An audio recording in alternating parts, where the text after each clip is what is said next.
Bonjour à toutes, bonjour à tous. Merci d'être venus aujourd'hui. Hello everyone. Thanks for showing up.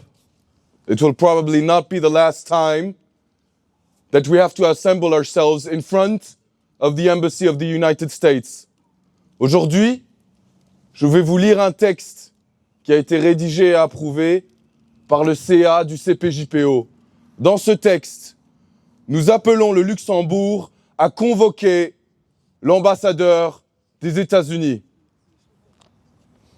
Consternant, effroyable, les mots manquent pour qualifier le plan de Donald Trump pour la bande de Gaza exposé ce 4 février 2025.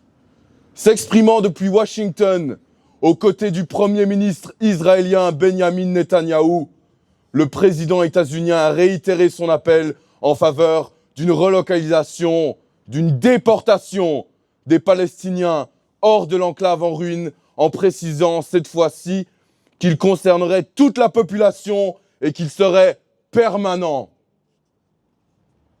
Vantant le potentiel économique du territoire côtier palestinien, il a également indiqué que les États-Unis allaient en prendre possession afin d'en piloter la reconstruction, ce en vue de la transformer en, je cite, « Côte d'Azur du Moyen-Orient ». Le fait qu'un projet de nettoyage ethnique de masse assorti d'une agression militaire soit formulé aussi ouvertement en dit long sur l'estompement des normes du droit international. Après que son prédécesseur Joe Biden ait apporté un appui honteux, sans faille, à Israël dans la poursuite de son génocide à Gaza, Trump assume quant à lui de façon décomplexée son soutien à la perpétration d'un autre crime, un crime en plus, un crime contre l'humanité. Ce plan, au-delà du cynisme consistant à aborder une tragédie humaine sur le prisme des opportunités immobilières, rappelle à quel point le nouveau locataire de la Maison Blanche est aligné sur l'agenda colonial israélien le plus extrémiste.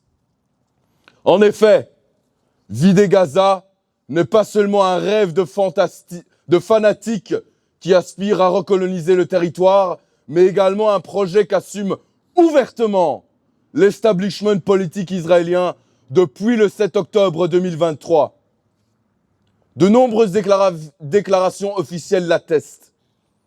Dès le 13 octobre 2023, un plan visant à chasser les Palestiniens de Gaza vers l'Égypte avait même été conçu par les renseignements israéliens, comme l'avait alors révélé le média en ligne Mekomit. Toujours en 2023, des projets circulaient déjà au Congrès des États-Unis pour répartir les Gazaouis dans les pays limitrophes. Le projet israélo-états-unien évoquait également le plan décisif émis dès 2017 par le chef de file des colons messianiques, Bezalel Smotrich, qui aujourd'hui est ministre de la Sécurité nationale en Israël. Il consiste à expulser tous les Palestiniens qui refuseraient de se soumettre au régime d'apartheid et à massacrer ceux qui résisteraient.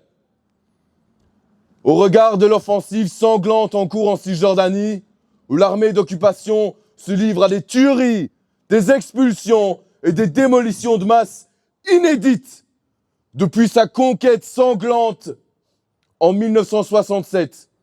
Le danger d'un autre nettoyage ethnique d'ampleur n'y est pas non plus à négliger. Et ce, d'autant plus que Donald Trump a également déclaré lors de la conférence de presse du 4 février qu'il se prononcera d'ici un mois sur une possible annexion de la Cisjordanie par Israël sous caution américaine.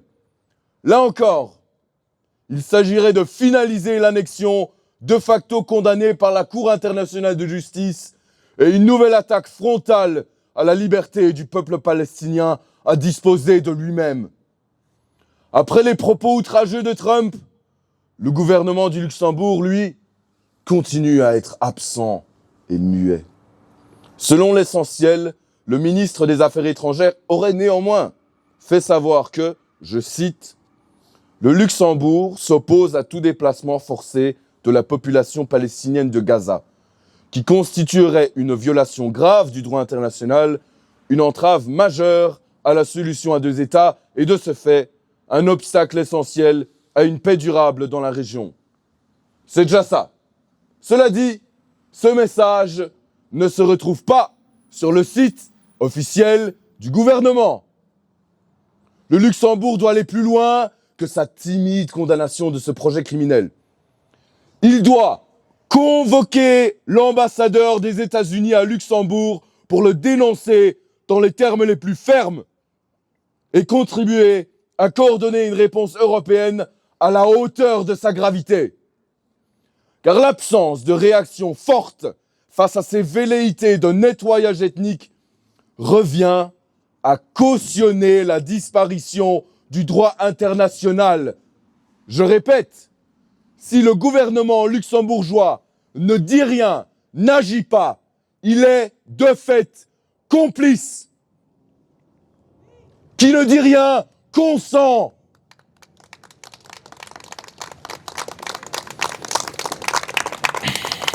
Il appartient aux Palestiniens et Palestiniennes et à eux seuls de décider de l'avenir de la bande de Gaza.